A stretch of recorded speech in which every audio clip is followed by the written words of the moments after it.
Добрый день всем участникам нашего вебинара.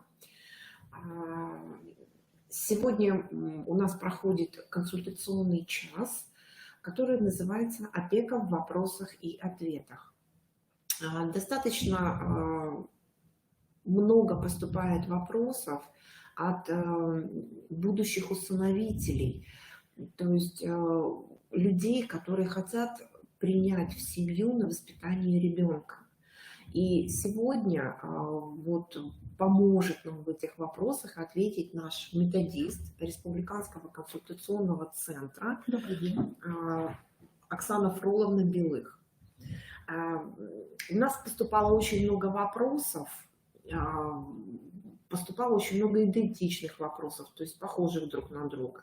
Сегодня мы с Оксаной Фроловной хотим с вами поговорить на достаточно такую сложную тему по опеке и ответить на часто поступающие вопросы в адрес нашего консультационного центра. Оксана Фроловна, вот такой вот вопрос поступил. Люди хотят взять ребенка из детского дома. Понятно, да, что ребенок, который попадает изначально в детский дом, на него оформляется документация и так далее. Вот за ребенком хотят его взять оттуда, забрать. Это нормальное, хорошее желание любого человека. Вопрос такой, значит, а что для этого нужно? Вот ребенок в детском доме. Я пришел дальше, каковы действия человека, который вот хочет забрать ребенка из детского дома? Так, для начала, для того, чтобы принять ребенка в семью, кандидатам в усыновители или опекуны надо определиться конкретно с формой устройства. То есть хотят ли они взять ребенка на усыновление, под опеку, попечительство, то есть это от возраста ребенка, тоже зависит. Ознакомиться с требованием кандидатам в кандидаты опекуны и усыновители. Эти требования у нас отражены в статьях 127 и 146 Семейного кодекса Российской Федерации. Обратиться с заявлением, следующий шаг, это надо обратиться с заявлением в органы опеки и попечительства по месту жительства. Собрать все необходимые документы, весь перечень документов, обязательно пройти школу приемных родителей, обучение в школе приемных родителей, пройти медицинскую комиссию, предоставить все документы, все школы приемных родителей, медицинскую комиссию в органы опеки и получить заключение органов опеки и попечительства о возможности быть кандидатами в опекуны или усыновители. И дальше уже с этим заключением возможно обращаться для того, чтобы познакомиться с ребенком. То есть после того, первоначально люди обращаются сначала в органы опеки и попечительства о том, что они хотят взять ребенка, проходят эти, мероприятия, то есть собирают документы необходимые, и обращаются снова-таки обратно в органы опеки и попечительства, и им уже предоставляют какую-то базу. Информацию, базу о детях, то есть где они могут посмотреть.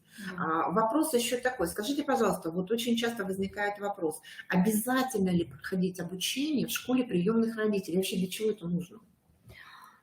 Школа приемных родителей, обязательно прохождение школы приемных родителей, и это утверждено законодательством. В школе приемных родителей, я так понимаю, что дают какие-то знания будущим родителям, понимание того, зачем они приходят и для чего. Да, им помогают разобраться с мотивами, ради которых они хотят взять ребенка в семью, рассказывают об особенностях детей-сирот, оставшихся без попечения родителей.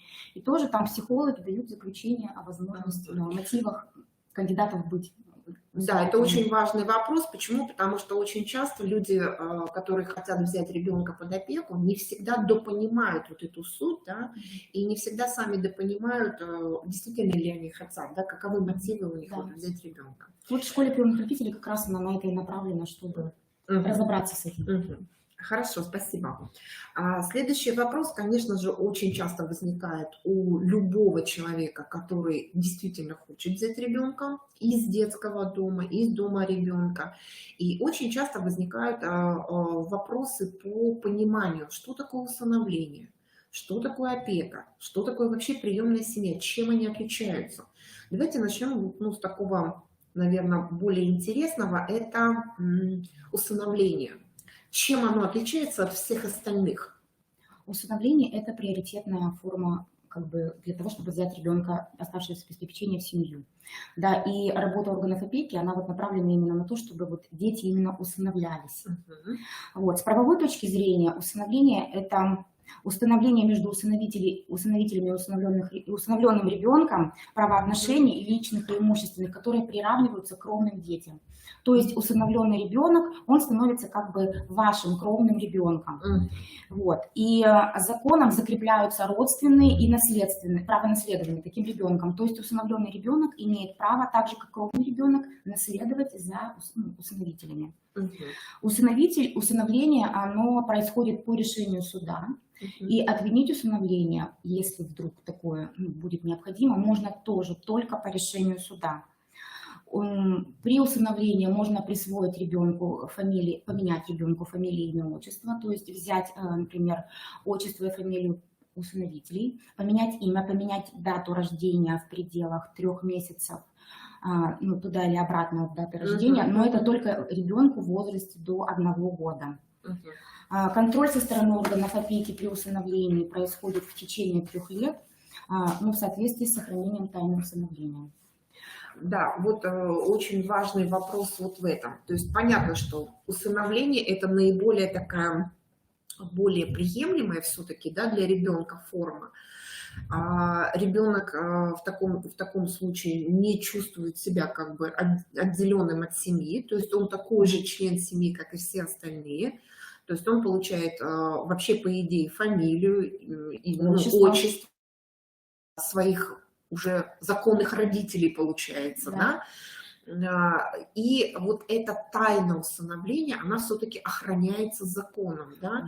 То есть здесь существуют какие-то определенные нормы, что разглашение, наверное, как-то все-таки законодательно. Есть статья 155 Уголовного кодекса Российской Федерации, по которой предусмотрено наказание за разглашение тайны усыновления, значит, без согласия опекунов. Это наказывается либо штрафом, либо исправительными работами, возможно, даже лишение свободы. Ну, то есть да, возможно, достаточно такое серьезное наказание, за распространение вот этой информации. При условии, конечно, если сами усыновители этого не хотят. Усыновители этого не хотят, да. И также будет, ну, те, кто разглашает тайну это усыновление, они могут быть лишены права занимать определенные должности. До 3 лет, да, и даже бывает, что как бы вообще потом не 3 года, а больше, например, да. Ну, понятно, то есть усыновление все-таки это, как первое, да, это приоритетная форма все-таки. Во-вторых, это все-таки более защищенная такая закрытая ребенка, форма, да, для ребенка. Ребенок более защищен. В этой ситуации. И понятно, что в такой ситуации ребенок остается ребенком в семье, в своей семье, да, получается папа, мама и так далее. Хорошо, давайте рассмотрим следующую форму. То есть форма опека. Чем она отличается от усыновления, во-первых, да, и какие основные направления законодательные, да, накладываются именно на опеку? Я еще хочу сказать, что при усыновлении, значит, когда родители усыновляют ребенка, ну, как бы никакие меры социальной поддержки родителям не оказываются после усыновления. Ну, просто ребенок становится, да, становится их в семье, да, в семье становится, ну, за исключением единовременной выплаты при усыновлении ребенка, да, и если усыновляется ребенок до 3 лет, там отпуск по беременности и родам, да. В остальном все, да, ребенок приравнивается к своему ребенку, но если ребенок получал пенсию по потере кормильца, это право за ребенком сохраняется, остается даже после усыновления. Ну, вот это вот очень важно, потому что очень часто будущие, скажем так, опекуны, будущие родители, они вот опасаются некоторых таких сторон. То есть вот, хорошо, у ребенка вот такая ситуация, а я его заберу, и он лишится даже вот этого, да, от государства. Но если таково есть, то вопрос, да, сразу же. Такие вещи проговариваются в школе приемных родителей? То есть они дают понимание? Дают понимание, но и всегда можно задать вопрос, когда вы приходите в органы опеки и оговариваете форму семейного устройства, всегда можно задать вопрос специалистам органов опеки.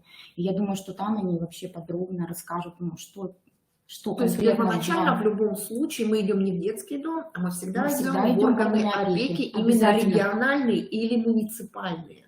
По месту жительства. По месту жительства. Хорошо, да. Теперь давайте разберемся, что такое опека, да, и чем она отличается от усыновления. Опека – это форма устройства малолетних граждан, не достигших возраста 14 лет, при которой органами опеки и попечительства назначается опекун, которые являются законными представителями ребенка и представляют его, и защищают и представляют его интересы опекуны.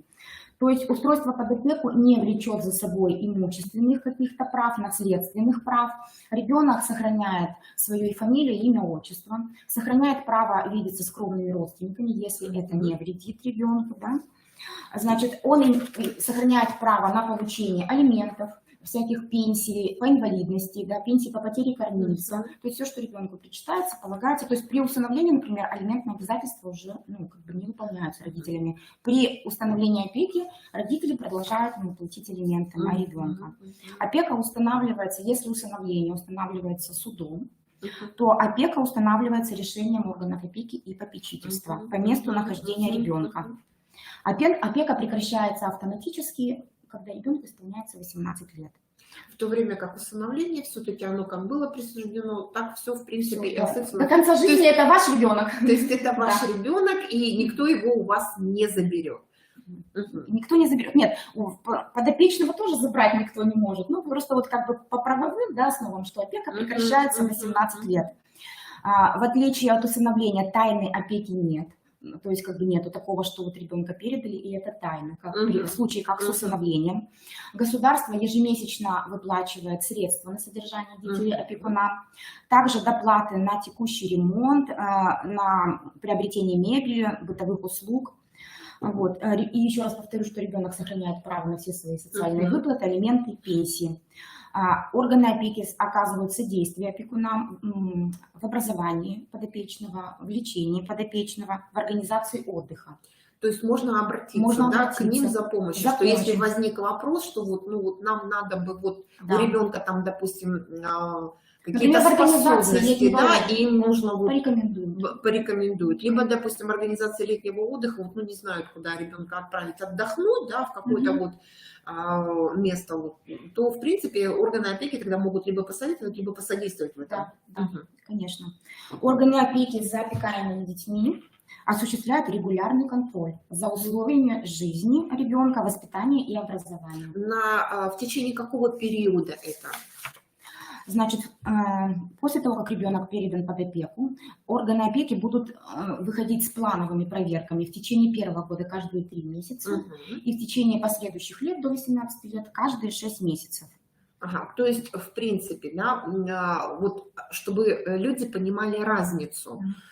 Усыновление, взяли ребенка, он у них уже находится в семье, и никаких проверок, в течение первых 3 лет. Первые 3 года, естественно, да, а далее все уже ребенок живет усыновленный в своей семье и оставляя за собой право только лишь определенная выплата, это пенсия, да, какая-то там определенная и так далее. Если ребенок под опекой, то он остается подконтрольным органом опеки и попечительства до конца срока опеки. До 18 лет. То есть это должно быть понимание. При этом он сохраняет за собой право на получение всех льгот, всех выплат и пособий. То есть проверка, когда приходят, часто задают, что проверяют, да, там проверяют условия жизни. То есть это не значит, что ребенок должен жить во дворце. Многие говорят, нет у нас дворца, не должен он жить во дворце. Но у него должны быть условия для того, чтобы где ребенку спать, заниматься, должны быть игрушки, должны быть обязательно там учебные пособия какие-то. То есть созданы должны быть все условия для развития ребенка, психического, физического, эмоционального развития ребенка. Ребенку должно быть комфортно. То есть, в принципе, все то же самое, что мы даем своим собственным детям, да, без каких-либо специализированных условий. То есть, если вы для своего ребенка создаете условия для комфортного обучения и воспитания, то, в принципе, все то же самое создается для опекаемого ребенка. Также проверяется внешний вид ребенка, то есть чтобы он был опрятный ребенок, его эмоциональное состояние, как он учится, интересуется обязательно, запросы в учебные заведения посылаются об успеваемости ребенка. То есть там контролируют, опекунов проверяют. Повторюсь, в течение первого года каждые 3 месяца и в течение последующих лет каждые 6 месяца. Мгм. Ну вот мы рассмотрели с вами два таких, как говорят чаще всего, основных направления. Да? Это усыновление и опека. Чем отличается опека от приемной семьи? Вот в чем все-таки разница? Ну, приемная семья, она как бы, это получается как, что если, как правильно сказать, приемный родитель, он как бы воспитатель Мгм. и получает за это зарплату. Мгм. Потому что приемная семья, она осуществляет свою работу по договору о Мгм. приемной семье. Этот договор заключается между приемными родителями и органами опеки. Вот в этом вся разница. То есть опека это признается семья, да, вот когда берут детей в семью и понятно, да, за него там ну, платят что-то, но при этом сами родители не являются теми педагогами Да. как таковыми, да, которые берут на воспитание ребенка. Здесь получается такой некий детский дом в условиях семьи. Правильное понимание? Ну, можно, далекое, да? далекое, да. Ну, можно, наверное, и так сказать, потому что все-таки это семья. Ну, понятно, Да. да, что это семья, но функции приемной семьи да. получаются такие, потому что тогда получается, что родители, которые признаются приемной семьей, они получают какую-то сумму, да, по договору. То есть заключается договор о приемной семье, и люди как бы работают приемной семьей. Да. То есть вот таким вот образом можно объяснить. Можно объяснить так, да. Но они осуществляют, приемные родители, все равно они осуществляют все то же самое, что осуществляют опекуны и попечители. Это понятно. Просто к тому, что разница между опекой и приемной семьей все-таки существует, договор. И люди должны это понимать. Да. Заключается договор. При опеке договор не заключается. При приемной семье заключается договор о приемной семье. Для заключения договора о приемной семье необходимо обратиться с заявлением в органы опеки и попечительства. По месту жительства ребенка. Опять же, да?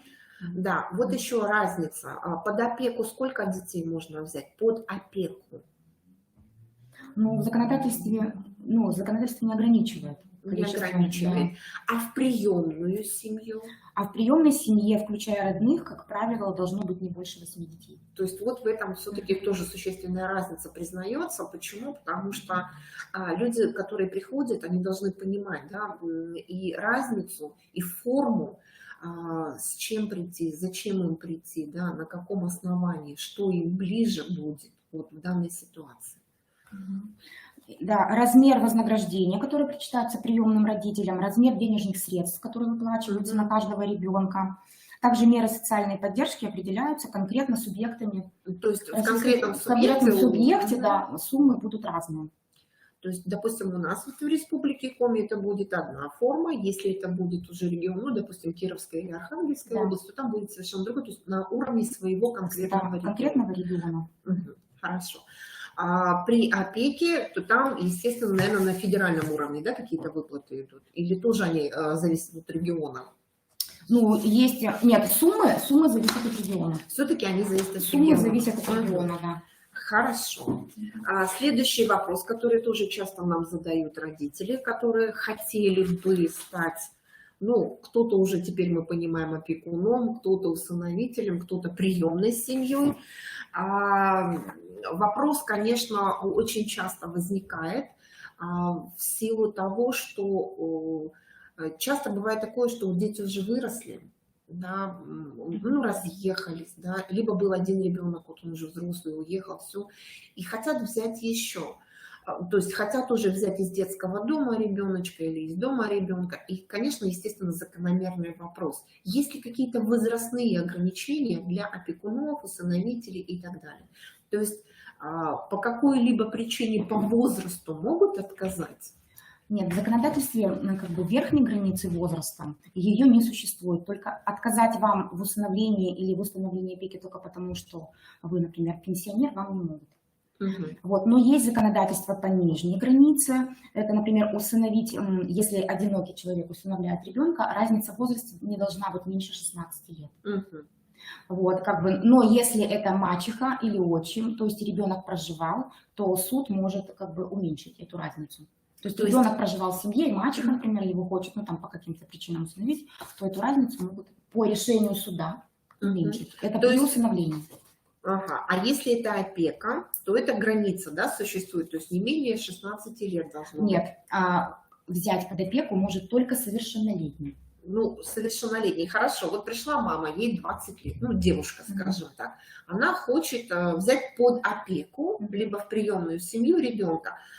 Каков примерный, вот, то есть граница Нету от... границ, законодательством не предусмотрены границы, то есть возрастные границы в законодательстве, где только вот прям конкретно при усыновлении. 17-летнего она может взять под опеку? Ну, ну, как бы, наверное, может, я так думаю, что... Но 20-летняя, 17-летняя, во-первых, и не возьмет, она с ним не справится, потому что подростки — это очень сложный Да, нет, ну, контингент. часто просто возникают как бы такие вопросы, и хотелось бы уточнить.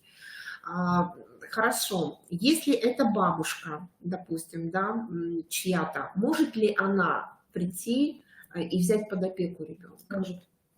То, что ребенок является, ну, как бы бабушки-то вообще чаще всего под опеку и берут детей, да, так Хорошо, скажем. если это женщина, допустим, или мужчина, или семья, да, вот, ну, такая уже пенсионного возраста, а им могут разрешить?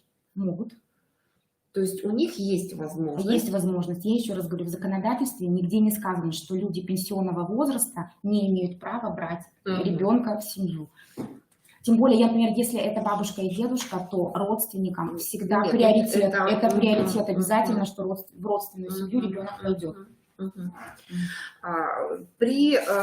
Понятно, что, допустим, ну, как вот вы уже вскользь упомянули, допустим, ну, вот жила семья, да, папа, мама, из них, допустим, ну, получилась ситуация, что вот мама была с ребенком, и вот у них папа, да, как бы получилось, что мама вышла замуж второй раз. С мамой вот проблемы, допустим, да, мамы не стало или еще что-то. Вот отчим имеет право забрать ребенка под опеку, под попечительство или усыновить?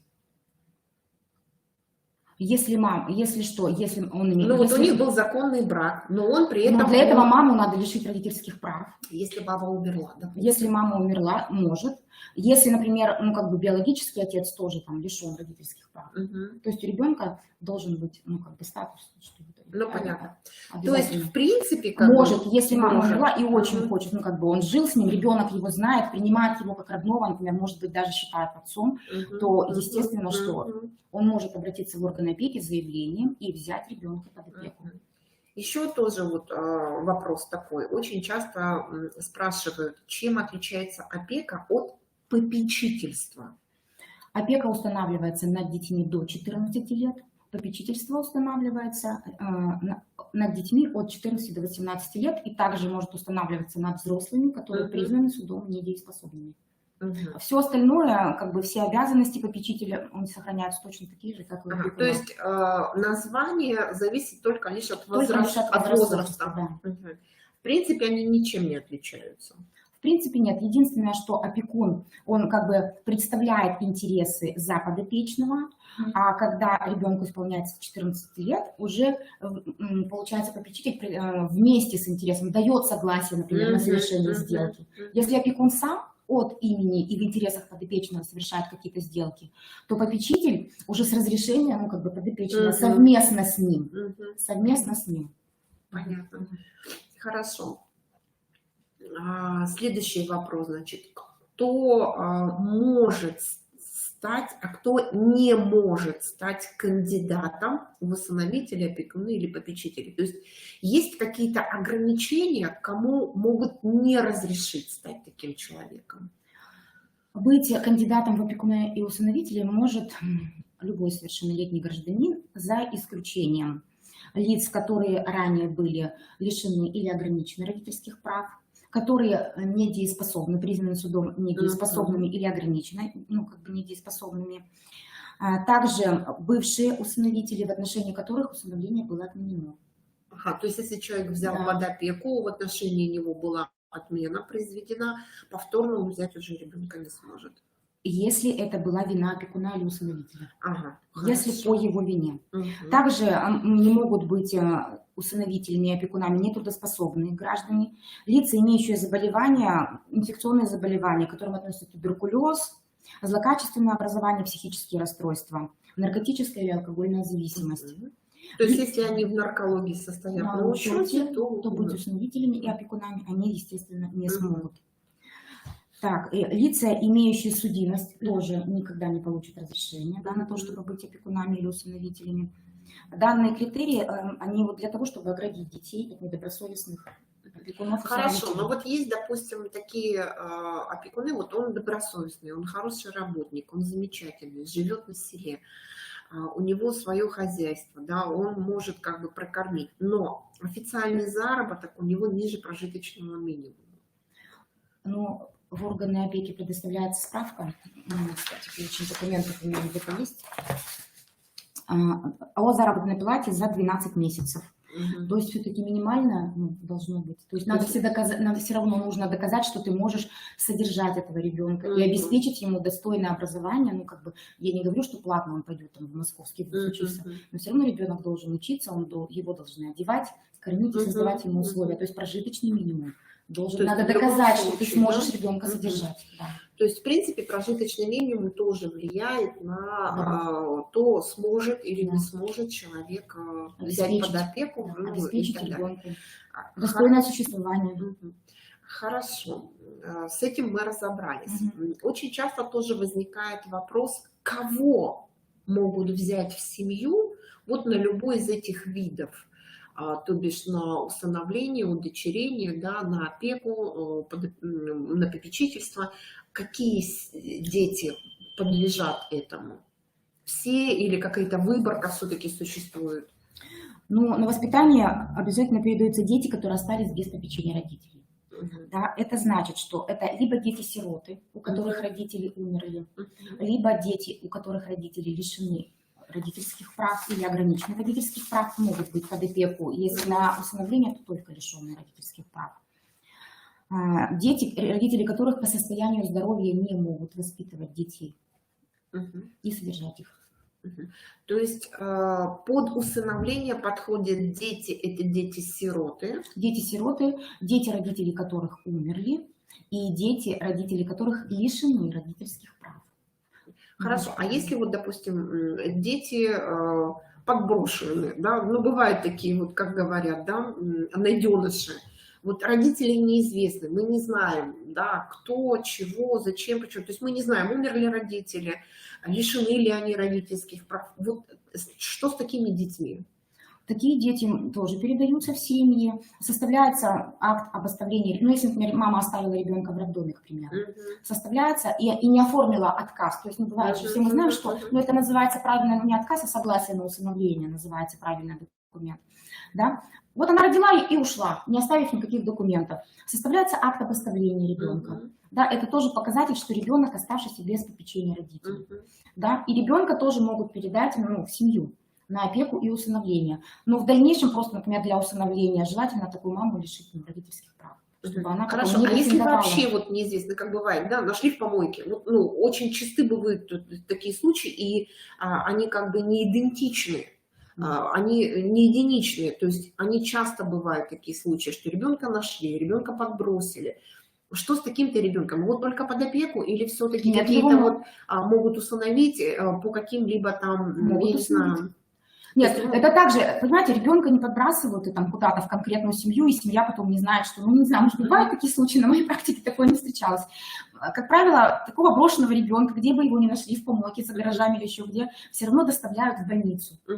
В больнице оформляются все необходимые документы. Обязательно, вот сразу же, вот ребенка доставили, направлена информация в органы опеки и попечительства. Органы опеки и попечительства сразу направляют информацию в банк данных тоже там о детях, да, что вот такой ребенок имеется, занимаются его устройством. И такой ребенок, неважно, где его подбросили, тоже имеет право на семью. Его можно и усыновить, и взять под опеку. Вот здесь вот важно, что можно ли усыновить такого ребенка, потому что если мы не знаем, кто родители, да, а здесь, наверное, все-таки органы уже из полвласти, да, то есть это суды. Там уже смотрят конкретно, по конкретному случаю, органы опеки, то есть можно обратиться, вот вы знаете, например, что есть такой ну, вам предложили, например, такого ребенка, да, вы обращаетесь в органы опеки, и вам уже подробно вас проконсультируют, каким образом можно прийти там, к какой-то форме семейного устройства. То есть все вопросы, которые возникают, да, надо обязательно решать со специалистами органов опеки. Хорошо, спасибо. Достаточно такой интересный вопрос. Почему? Потому что он возникает очень часто, и родители, правда, спрашивают, а как быть, вот такая ситуация, что же теперь делать? А следующий тоже такой неоднозначный вопрос, а необходимо ли согласие на передачу ребенка в приемную семью, под опеку, под попечительство и так далее? То есть требуется ли какое-то согласие ребенка самого? Но так как все вот эти семейные формы устройства, они у нас происходят в интересах ребенка. Согласие ребенка до 10 лет не требуется. С 10 лет обязательно требуется согласие ребенка на опеку, попечительство, усыновление. То есть у ребенка спрашивают, хочет ли он пойти в семью. Пойти именно к вот этим. Именно к этим родителям. Да. Это достаточно такой щекотливый вопрос. Почему? Потому что все-таки хотелось бы, чтобы интересы ребенка были соблюдены в более таких рамках, когда действительно ребенку хочется пойти туда, где ему будет комфортно, где ему будет хорошо. Следующий вопрос, в принципе, наверное, как и предыдущий, да, один из предыдущих вопросов, где мы обсуждали, кто может усыновить, удочерить, да, взять под опеку. Такие вопросы очень часто бывают. Здесь вот вопрос немножко с другой стороны. Может ли одинокий человек взять под опеку, усыновить ребенка и так далее? Может. В законодательстве нигде нет такого, что обязательно должна быть семейная пара, хотя, конечно же, семейная пара, да, приоритет, потому что, все-таки мы заинтересованы, чтобы эти детки, которые и так пострадали в жизни, росли и воспитывались в полной семье, да, но нигде не сказано в законодательстве, что одинокий человек не может усыновить ребенка или взять его под опеку. Может, но может быть к одинокому человеку будет чуть больше вопросов, психологов в школе приемных родителей, да, будут выясняться их мотивы, может, более тщательно. Да, но в приоритете, конечно, полная семья. Но отказать, потому что у вас не полная семья, только по этой причине вам не имеют права. Хорошо. Следующий тоже очень немаловажный вопрос. Какие права имеют опекуны и попечители в отношении ребенка, которого вот они берут? И опекуны, и попечители, они имеют все те же права, что и родители. То есть они выполняют те же функции, они защищают детей, способствуют, чтобы они обучались, лечились, да, дружили с хорошими людьми. То есть в принципе они имеют все те же права, которые родители. Да. До 18, опекуны и попечители до 18 лет, они имеют те же права, что и родители. Хорошо. Следующее. Могут ли опекуны проживать отдельно от своих подопечных? Опекуны не могут. Я напоминаю, опека у нас назначается детям до 14 лет, и опекун обязан проживать совместно со своим подопечным. То есть в одном доме, в одной квартире, то есть они обязаны проживать вместе. Попечитель, да, то есть имеет право проживать отдельно со своим подопечным, но только с 16 лет и с разрешения органов опеки и попечительства. Да, это очень важный вопрос. Почему? Потому что все мы прекрасно понимаем, что дети у нас учатся, дети у нас растут, и не всегда в том месте, в том городе, где ребенок находится, есть учебные заведения, когда ребенку просто по мере необходимости при обучении необходимо уехать в другой город. Допустим, если взять даже нашу республику, ребенок проживает, допустим, в том же селе, приезжает в город Сыктывкар, в какое-нибудь учебное заведение, да, где он поступает и будет обучаться. Вот здесь вопрос, конечно, очень такой актуальный. И понятное дело, что опекуны, они стараются сделать лучше ребенку, да, что он едет учиться, едет все-таки в столицу учиться, да, в хорошее учебное заведение, и как быть в такой ситуации. Я повторю, что, во-первых, надо обязательно поставить в известность органы опеки и попечения, получить разрешение на раздельное проживание. Для этого надо обратиться в органы опеки по месту жительства. Например, в Суськуломском районе, к примеру, ребенок едет обучаться в город Сыктывкар. Попечитель, вернее, извините, обращается вместе со своим подопечным в органы опеки, они пишут заявление, да, и выдается разрешение на раздельное проживание. Но раздельное проживание не прекращает обязанностей и прав попечителя. То есть он также в ответе за своего подопечного. То есть Отвечает. Не важно, что ребенок на расстоянии, но как бы все равно должен быть контроль и за расходованием средств, и за обучением, и за поведением. И то есть то, что ребенок уехал, и есть разрешение органов опеки на раздельное проживание, еще раз говорю, прав и обязанностей попечителя не прекращает. Понятно. Следующий тоже такой немаловажный вопрос, который часто задают опекуны, и когда возникают очень часто такие серьезные ситуации, когда не знают, как поступать, да, опекунам выплачивается, естественно, хорошие денежные средства, и ежемесячно проплачивается и так далее. Вот часто возникают такие ситуации, когда, ну, получили деньги, да, и потратили. Естественно, насколько я понимаю, да, каждый опекун, он все-таки отчитывается за те денежные средства, которые он получил на опекаемого ребенка. Вот имеет ли право опекун использовать средства по своему усмотрению? Денежные средства, которые выплачиваются на подопечного ребенка, расходуются опекуном или попечителем только на нужды ребенка, на его содержание, обучение, лечение. Да, то есть только на нужды ребенка и исключительно с разрешения органов опеки и попечительства. То есть на свои нужды, на какие-то там, вот куплю себе там машину, да, или там велосипед, нет, только на нужды ребенка. Используются те средства, то которые есть, на ребенка если, допустим, выплачиваются. я иду, покупаю путевку ребенку отдыхать куда-то, да, то вот эти денежные средства как раз-таки можно использовать, да? На нужды подопечного. Да, если я иду, покупаю игрушку ребенку, да, фрукты, овощи, то есть, ну, я так понимаю, что вот это все туда входит, то есть все, что касается конкретно ребенка. Конкретно ребенка. Вот захотелось ему тетрадку там зеленую, не фиолетовую, то есть, в принципе, это как раз-таки на нужды ребенка. Нужды ребенка. Замечательно. По поводу вашего вопроса о том, что должны ли опекуны отчитываться. Да, опекуны отчитываются обязательно. Законодательство предусматривает форму отчетности, называется она отчет опекуна. Вот. Это, в общем, предусмотрено законом 48 ФЗ об опеке и попечительстве, что опекуны и попечители не позднее 1 февраля текущего года предоставляют отчет в органы опеки и попечительства в письменной форме о хранении и использовании имущества подопечного и управлении таким имуществом. То есть тоже такой нюанс. Я опекун, допустим, да, у меня ребенок. Я в течение года покупаю ему там, ну, не только вещи, понятное дело, продукты, даю ему наличные расходы там, и так далее.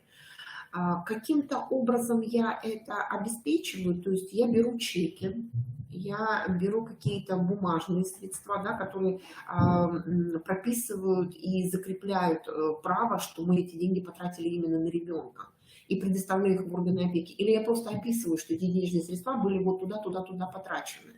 Ну, конечно же, чеки там на питание, там на автобусы, все это не требуется. Но если, например, были крупные траты, например, путевка, да, вот опять же, к месту отдыха, или там вы купили ребенку мебель, сделали там ремонт в его комнате, в которой он проживает, да, купили телевизор, то это надо подтвердить чеком. То есть здесь тогда срабатывают чеки. Если я купила ему, допустим, дорогостоящую обувь, там, шубу, там, еще что-то, это нужно подтверждать? Или этого достаточно, что у ребенка это есть в комнате? Ну, во-первых, когда органы опеки приходят, например, вот вы купили ребенку телевизор, подтвердили это чеками, да, все как, ну, у вас приняли отчет опекуна. То есть напоминаю, что органы опеки 2 раза в год, да, ну, после 1-го года жизни приходят проверять. Они имеют полное право, ну, как бы попросить, чтобы показать, ну, где стоит телевизор, купленный ребенку. То есть этот телевизор должен стоять в комнате ребенка, и пользоваться им должен ребенок. Ну, понятное дело, что не возбраняется, если там придет, ну, приемный родитель тоже посмотрит, да, с ним там этот телевизор. Но это должен в комнате ребенка. Компьютер должен стоять в комнате ребенка, и органы опеки будут это проверять и контролировать. Ну, понятно. Естественно, нет, на каждую футболку, майку не требуется чеков подтверждения. Вам поверят, при проверке, опять же, посмотрят, как ребенок одет, опрятно, есть ли у него там, в чем ходит в школу, как у него там посезонно обувь, одежда, да.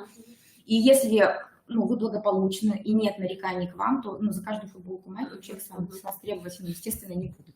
Крупные покупки. И если еще, например, есть же не только вот выплаты опекунам, да, которые попечителям, есть деньги, которые идут вот именно конкретно на ребенка. Например, пенсия по инвалидности, пенсия по потере кормильца, которая поступает на счет ребенка. Снять такие денежные средства можно только с разрешения органов опеки. да, и вы должны потом подтвердить, то есть пишется опекуном или попечителем заявление, что, например, они просят со счета ребенка снять деньги на летний отдых, на путевку. И обязательно потом, опять же, вот 1 февраля, до 1 февраля, вернее, нужно сдать отчет опекуна, где подтвердить, что данная сумма была действительно снята на путевку. Потрачено именно на конкретный запрос. На конкретный запрос. То есть в любом случае,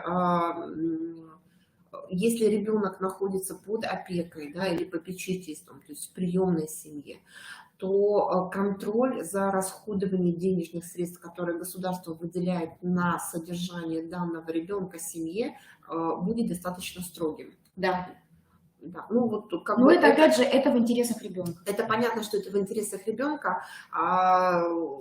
Безусловно, что хотелось бы, чтобы эти вопросы не возникали, потому что по большей части, когда люди берут детей под опеку, хотелось бы как бы любому, и в том числе нам как специалистам, и все-таки и органам опеки, специалистам, работающим там, понимать, что ребенок уходит в любящую семью, что там не будут, очень важно. Что там не будут смотреть, да, куда были потрачены там те деньги, которые выплачивались, да, что, безусловно, будет еще и сверх этого тратиться именно на конкретного ребенка, что в первую очередь он, конечно же, будет жить в любви, в заботе, в взаимопонимании и так далее. Ну, в принципе, спасибо большое за такой достаточно развернутый ответ. Я думаю, что нашим слушателям было интересно, потому что были затронуты действительно достаточно такие необходимые, важные вопросы, которые возникают часто у тех, кто желает взять под опеку ребенка. И, конечно, напоследок хочется сказать, что лучше, конечно, чтобы все дети были в семье. Да. Лучше, когда дети не остаются без родителей. И если у вас все-таки возникло желание взять ребенка, берите. Не бойтесь. Не бойтесь. Дети это, ну не знаю, это подарок. Подарок, который не всем дается. Да. Спасибо, Оксана Фроловна, большое. До свидания, дорогие коллеги. До следующих встреч. Спасибо.